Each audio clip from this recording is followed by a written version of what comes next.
CrPC में एक धारा थी 482 जिसमें हाई कोर्ट को इनहेरेंट पावर दिए गए हैं।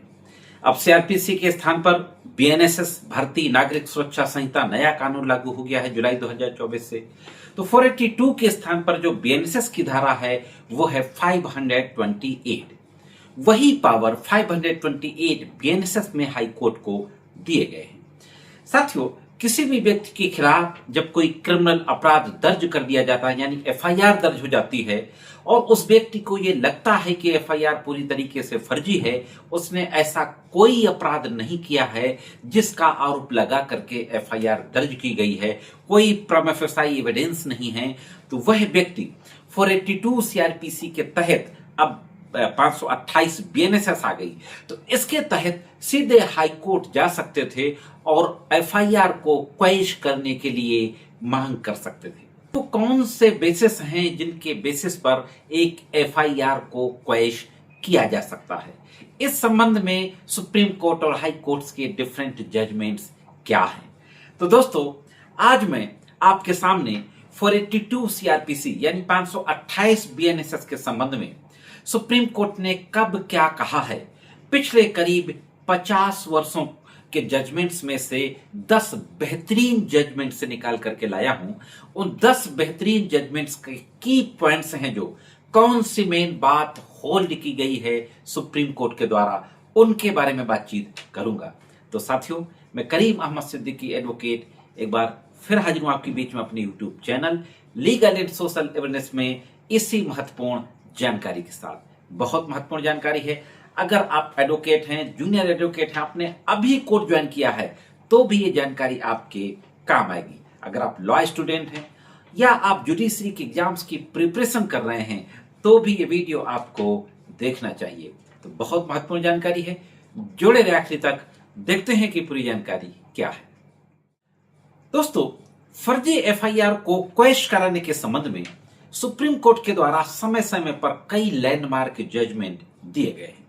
सबसे पहले हम बात करते हैं 1960 के एक जजमेंट की, RP Kapoor versus state of Punjab.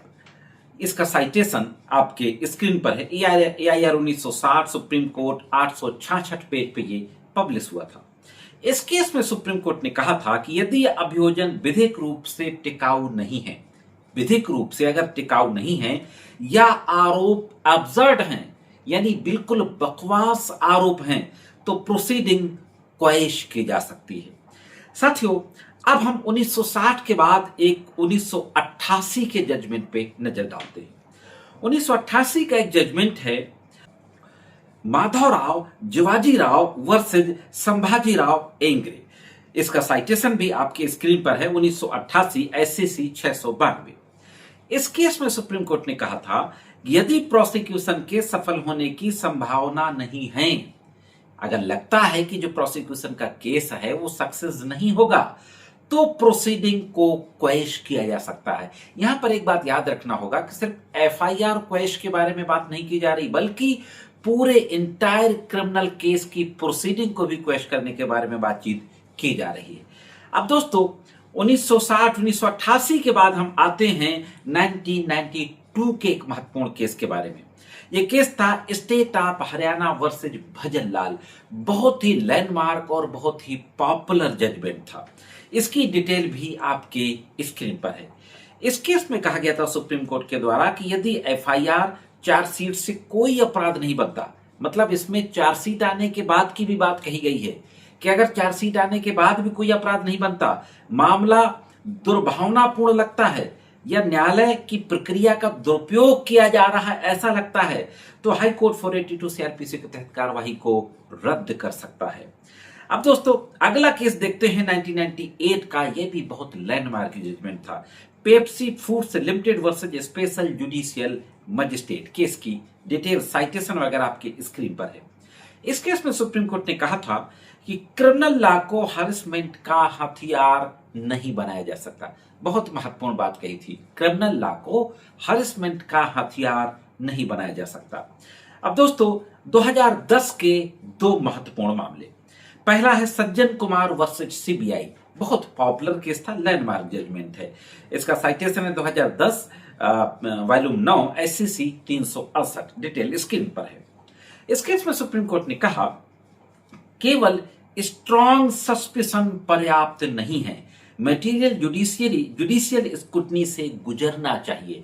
अक्सर कहा जाता है कि only suspicion is sufficient to frame the charge, सिर्फ शक होना काफी है आरोप बनने के लिए। सुप्रीम कोर्ट ने कहा कि नहीं, स्ट्रॉन्ग सस्पिशन भी काफी नहीं है, मटेरियल जुडिशियल स्क्रूटनी करनी चाहिए कोर्ट को। इसके बाद 2010 का ही एक दूसरा मामला P Vijayan versus state of Kerala, इसका भी साइटेशन आपकी स्क्रीन पर है। इसमें कहा गया कि यदि रिकॉर्ड से ग्रेव सस्पेशन नहीं बनता, वहां पे वर्ड स्ट्रॉन्ग सस्पेशन यूज किया गया था, यहां पे ग्रेव सस्पेशन, कि अगर रिकॉर्ड से ग्रेव सस्पेशन नहीं बनता तो डिस्चार्ज होना चाहिए। ये चार्जशीट आने के बाद डिस्चार्ज की स्टेज पे ये कहा जा रहा है कि डिस्चार्ज हो जाना चाहिए अगर ग्रेव सस्पेशन नहीं बनता है। साथ ही एक और मामला दिलवर बालू कराने वर्सेज स्टेट ऑफ महाराष्ट्र, यह मामला 2002 का था, डिटेल स्क्रीन पर है आपकी। इसमें कहा गया कि इसमें जैसे हालांकि बात ट्रायल में कही जाती है कि अगर दो दृष्टिकोण हैं तो मुलजिम के फेवर वाला दृष्टिकोण अपनाया जाएगा। यहां पर कोर्ट ने कहा कि यदि दो भी संभव हैं और एविडेंस कमजोर है तो डिस्चार्ज हो जाना चाहिए। अगर एविडेंस कमजोर है तो डिस्चार्ज के स्टेज में भी इस बात को न्यायालय के द्वारा देखा जाना चाहिए। साथियों, 2021 के एक मामले पे आते हैं, Niharika infrastructure versus state of Maharashtra. इसमें कहा गया यद्यपि क्वेश्चन पावर सीमित हैं, कोर्ट ने कहा कि हालांकि जो क्वेश्चन करने के पावर, रद्द करने के पावर FIR हो या प्रोसीडिंग सीमित हैं, पर उचित मामलों में हाई कोर्ट हस्तक्षेप कर सकता है। अब दोस्तों, लास्ट जो केस है 2005 का है, Zandu pharmaceutical works versus Mohammad सरफुल हक। इसमें कहा गया कि जब क्रिमिनल प्रोसीडिंग मालाफाइड हो तो क्वेश करना उचित है। अगर मालाफाइड इंटेंशन के साथ किसी ने क्रिमिनल प्रोसीडिंग ने इनिशिएट की है तो क्वेश करना उचित है। 482 में जब हम प्रोसीडिंग क्वेश कराने के लिए या FIR क्वेश कराने के लिए जाते हैं तो मैं आपको कुछ पॉइंट्स और बता दूं कि इन पॉइंट्स को हम हाईलाइट कर सकते हैं। सबसे पहले FIR और चार्जशीट पढ़ने पर किसी तरीके का प्राइमा फेसाई ऑफेंस नहीं बनता, कोई प्राइमा फेसाई एविडेंस नहीं है ना तो FIR में, और अगर चार्जशीट के बाद गए हैं तो इंटायर केस डायरी में। दूसरा बात, जो आरोप लगाए गए हैं उन आरोपों से संबंधित जो अपराध हैं उनको कॉन्स्टिट्यूट करने के लिए एसेंशियल इंग्रेडिएंट्स अब्सेंट हैं। तीसरा, अगर मामला आजकल बहुत देखने में आता है कि सिविल डिस्प्यूट को भी क्रिमिनल कलर दे दिया जाता है, तो सिविल डिस्प्यूट को क्रिमिनल कलर अगर दिया गया है तो इसको भी बहुत जोरदारी से उठाना चाहिए।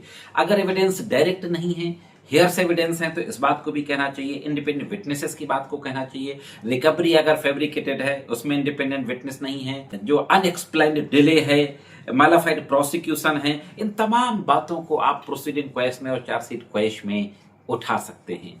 तो ये थी दोस्तों चार्जशीट क्वेश और FIR क्वेश के संबंध में सुप्रीम कोर्ट के कुछ महत्वपूर्ण फैसलों की जानकारी।